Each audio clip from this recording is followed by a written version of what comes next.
Good morning children.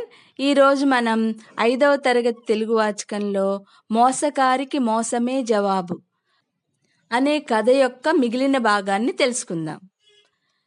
తాబేలు తనని తాను రక్షించుకోవడానికి నక్కతో ఇలా అంది. నక్క, నేను చాలాసేపు ఆరుబయట ఉన్నాను. నా వీపు చిప్ప ఎండిపోయి గట్టిగా ఉన్నట్లుంది. నన్ను కొంతసేపు నీళ్ళల్లో నానబెట్టు.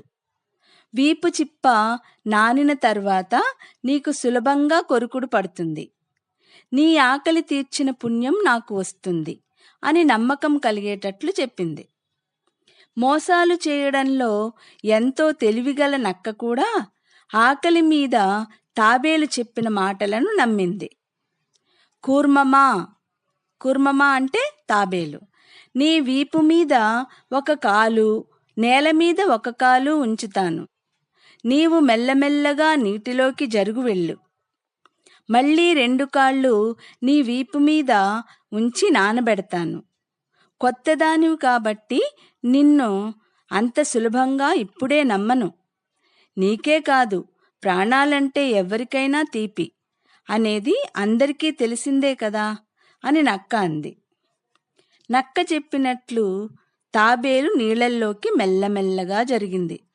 వెంటనే నక్క తన ముందరి 2 కాళ్ళు తాబేలు వీపు చిప్ప మీద పెట్టి నానవేయడం మొదలుపెట్టింది. కొంతసేపు అయిన తర్వాత, ఇంకా నానలేదేమిటి అన్నది నక్క.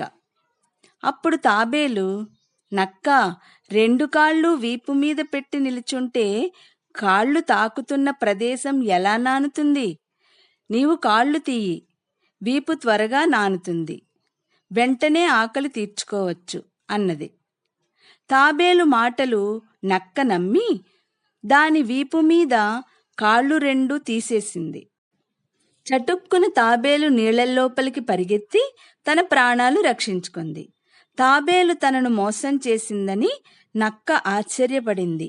విచారంతో అడవిలోకి వెళ్ళిపోయింది. ఈ కథ వల్ల మనం తెలుసుకున్నది ఏమిటంటే, ఎంత తెలివిగల వాళ్ళైనా ఒక్కో సమయంలో మోసానికి గురవుతూ ఉంటారు. అందుకని మనం ఎప్పుడూ కూడా మన జాగ్రత్తలో మనం ఉండాలని పెద్దలు చెప్తూ ఉంటారు.